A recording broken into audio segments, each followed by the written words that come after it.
What's up guys, hi and welcome back to Blue Lizard. Today I'm going to be showing you guys how to make your own Minecraft 1.7.2 Bukkit server.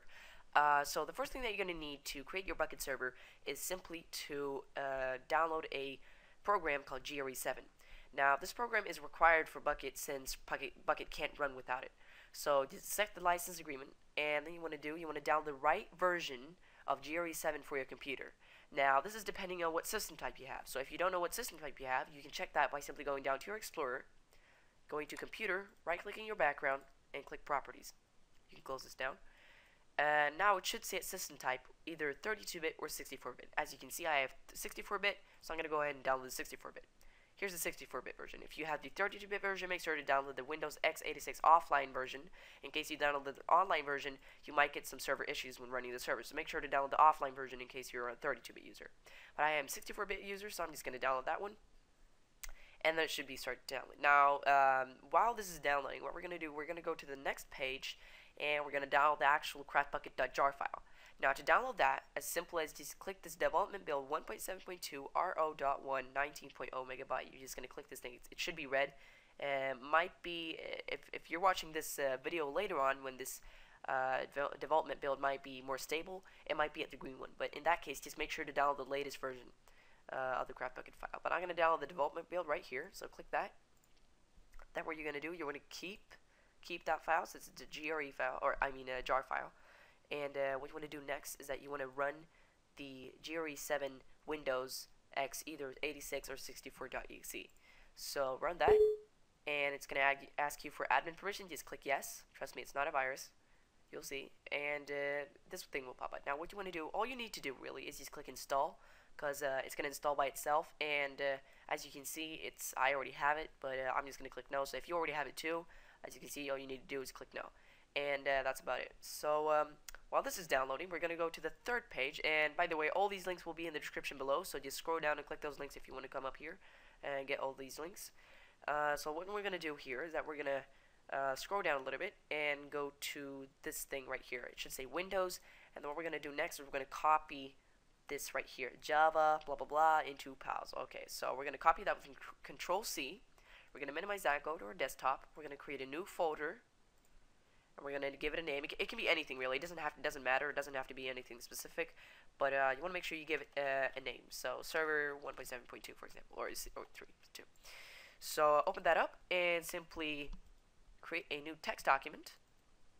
And you don't really need to give that any name either, because we're going to save the text as a batch file later on, so you'll see. So open that up and simply paste that text either by right-clicking, clicking paste, or just do Control-C. So we're going to delete this part here. We don't need the pause or this, so you can delete this part. Trust me, it's really necessary. It's not necessary at all. Just delete it. It won't affect your server, I can promise. All it does is that you don't have to click any key to continue when you're closing down the server, which can be kind of annoying. So it just shut off automatically, which is a lot better. Also, it won't force your server to have online mode on true in case you want to play on false. So yeah, that's just really the reason. So you can click on File, Save As, and then what you want to do, you want to save it as start.bat. Now, it doesn't have to be start.bat, just make sure it has a .bat in it. So really, you could type anything in front of .bat, just make sure it has a .bat in the end. So I'm going to call it start.bat because, you know, it's easy to organize it like that. And what you're going to do next, you're going to browse it into the server folder. Make sure you browse into this where we made the text document. Then you just click Save, and a new file should be generated inside the folder, and you can close this down. We can also delete this text document because we obviously won't be needing it anymore. And you can empty your trash can unless you don't have anything else important to that. So yeah. But anyways, so now when we have these files done, what we're gonna do is that we're gonna drag. We're gonna drag the craftbukkit file into the folder, and then we don't really need the web browser anymore, so we can actually close this down. And the next thing we're gonna do, we're gonna rename this jar file into only not properties. We're gonna rename it into only craftbukkit, just like that, and nothing else. Now just click Start, and all it's gonna do now is all you need to do now is just wait, and it's gonna generate all the files for you. So there's not really anything else to that. So I'll be right back when this is done. So I'll see you guys in a second. Okay, so now when the server is done, as you can see, it should say done, and the end of the console. Now, just for those who don't know, this is the console, okay? This is where you handle everything on your server. Now, you can either type help if you want to know a bit about the commands on the server, different commands in Minecraft, and you can also reload the server if you've installed any previous or recently installed plugins. You can install them while running the server by simply typing reload after dragging them, putting them inside your plugins folder, and it should say reload complete when it's done.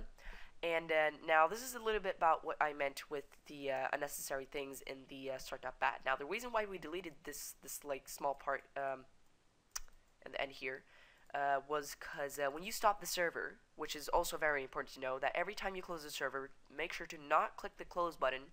When you close the server, you want to make sure you type stop inside the console and then click enter. Never click this because it could corrupt the server and really destroy it. And as you can see, after I typed stop, it just shut it down automatically. I didn't have to do anything else. Now, that's only because we deleted this part in the or the batch file. Now, that could be helpful. You know, it saves a lot of time. It does actually. But anyways, so now when you have your server run, you're pretty much done. Now, I'm just going to go through a little bit about the server.properties file. Now, this is pretty much what's going to take the most long time. Now, if you ever run like a vanilla server before in Minecraft, this should be kind of similar to it. So, you know, but so yeah. But if you don't know how this works, I'm going to be explaining it to you right now. So, generating settings, you don't need to change this. You can just leave it as default. Op permission level, same. Just leave it. That you don't have to change it. You know, I don't even know what it's all about. So, you know, just leave it because yeah, it's not necessary to change. I'm pretty sure about that. But allow nether, obviously, if you want the nether to be allowed or not, you can set it to true or false. Now, to disable it, all you do is you type false. There we go. But I'm going to keep the nether on because I want it enabled, so I'm just going to type true.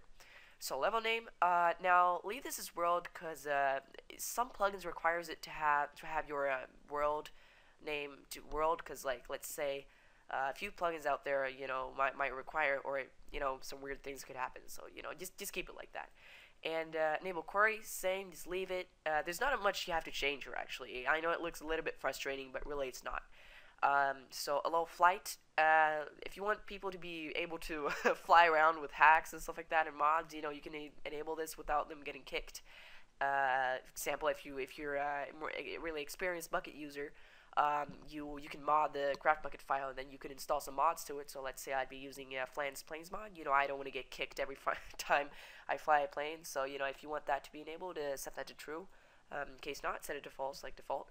And yeah, and also player achievements. So during the new update for Minecraft 1.7.2, they released a new feature sending out a message in the chat every time a player reached a new achievement.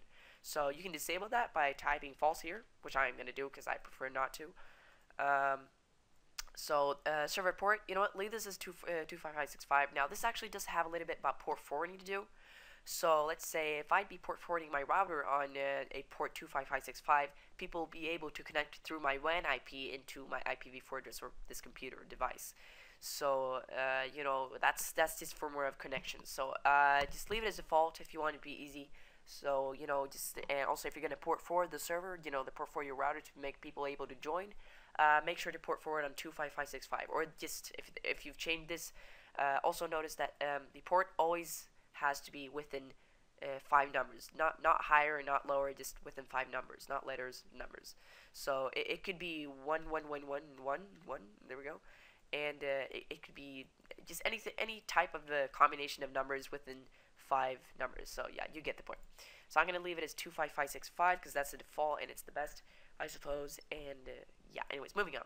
So level type. Now, if you don't want your world to be generated as default, if you like want a flat world for example, you just type flat with capital letters in there. But I'm gonna keep it as default because I prefer the default. So enable Archon. Leave this as blank. You don't really need to change that. Same with level C. Leave this as blank. For game mode, don't change this either. It could corrupt your server if you're using some type of plugins. So, you know, just don't change this. But server IP, you can leave this blank too. It's not necessary changing, especially if you're port forwarding or using a matchy. You can just leave it like that. And max build height. So I guess you don't really need to change this either, since it's already set to the default build height or max build height in Minecraft. and I'm pretty sure your server could have some issues if in case you change this. So yeah, I recommend you keep this as default. Spawn NPCs. If you want villagers to be able to spawn, set this to true. If not, set it to false.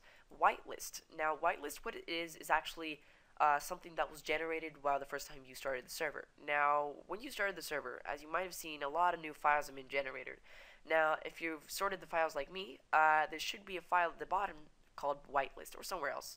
Depends on. So if you open that up, as you see, it's pretty much blank. There's nothing in it more than that I can't say, but what the whitelist is pretty much the opposite of a blacklist. Now, only players that are, if you have whitelist enabled, set it to true, like this, which I'm going to do just to show you guys how it works.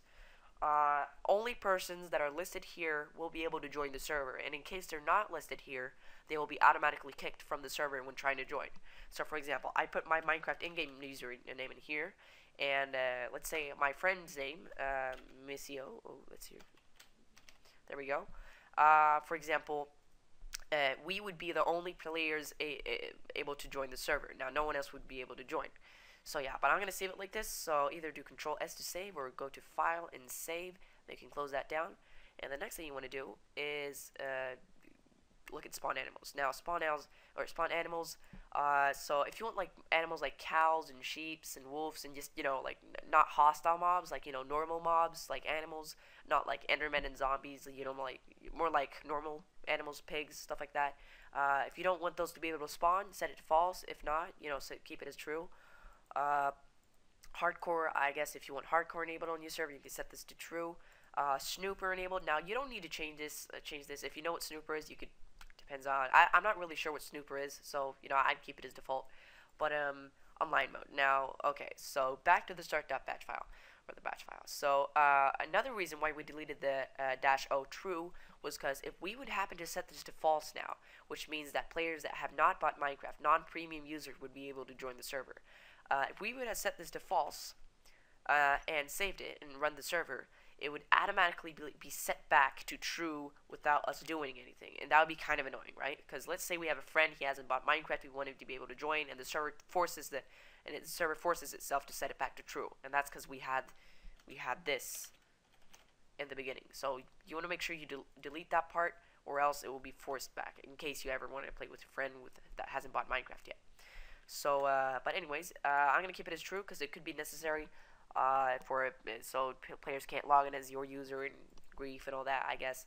But yeah. Anyways, resource packs.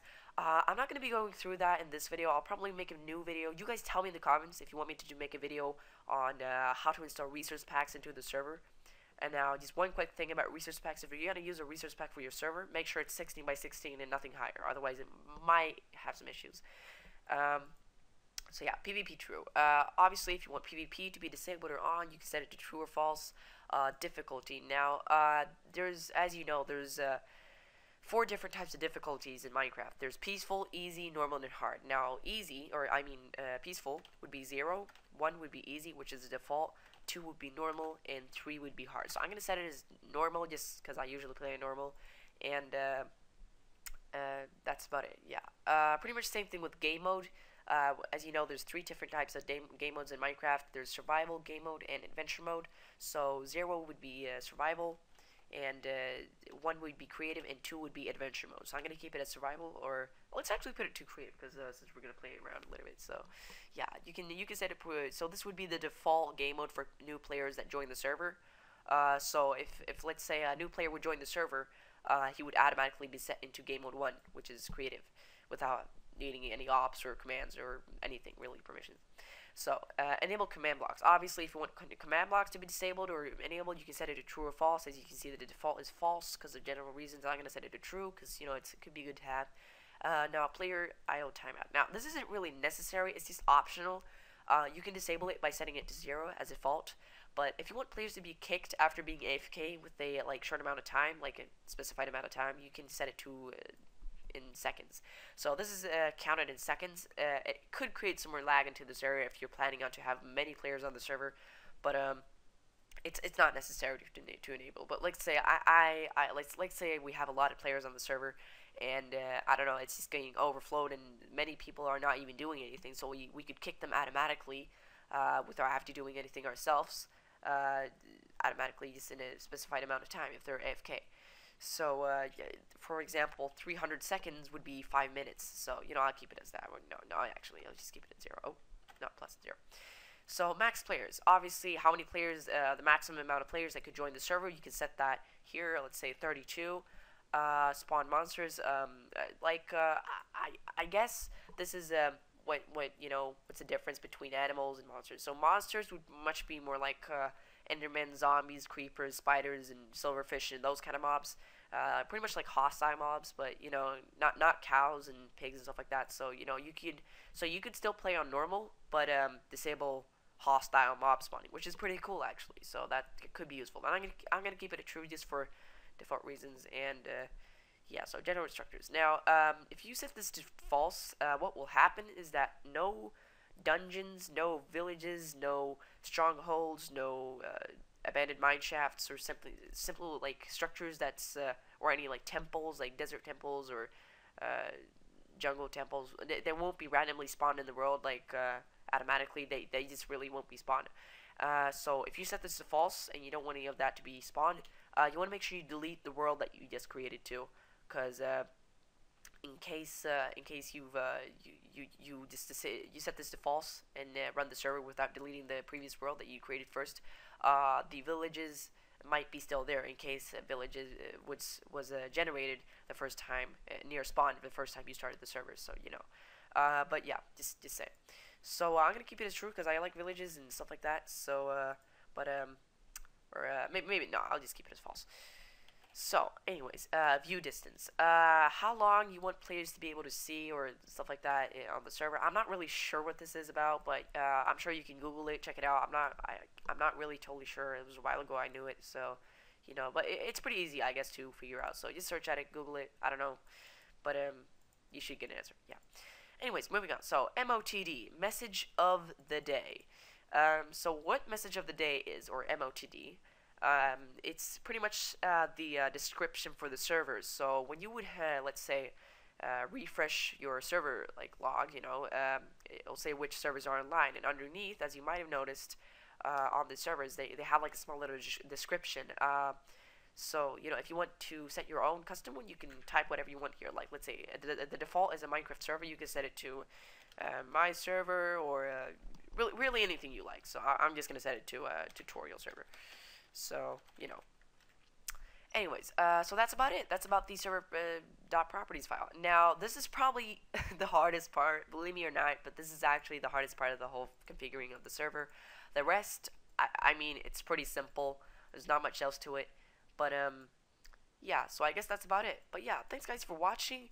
I really hope this helped you out. And for those of you who have been struggling and trying to find a way to create a Bukkit server that has abilities to host plugins and run plugins that you want to play around with like you could in the old times. And Bukkit has been struggling too to create a new update for the new 1.7.2 system in Minecraft, since they've been adding new biomes and all that stuff. Since they added new stuff, Bukkit has to put those things into their server systems too, in case otherwise it wouldn't work. You couldn't host a server, so you're running. So there's a lot of reasons, but